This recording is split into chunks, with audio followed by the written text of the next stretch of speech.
ও, তোমরা চলে এসছো? বাহ, ভালো করেছো। দেখতেই পাচ্ছ আমাকে সারাদিন কত খাটনি করতে হয়।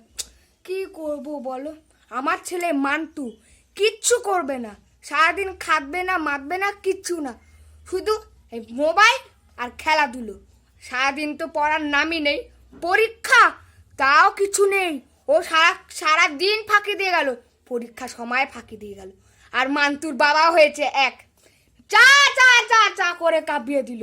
কোনো তো কাজ কর্ম নাই, বেকার তো বেকার, কোনো কাজ করবে না, বেকার বেকার, কোনো কাজই করবে না। আবার ওর জন্য চা বানাতে হবে, দেখতেই পাচ্ছ। আমার এখন সারাদিন খেতে মেতে মরছি, দেখতে পাচ্ছি। একটু হাতে হাতে সাহায্য করে দিই, সেটাও করবে না। মানতে হয়েছে এক।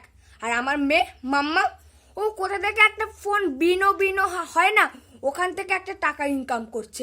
জানি না কি সব করছে ফোনে মনে। এখন এখন সব ফোনেই চাকরি হয়। বুঝি না বাপু অত শত।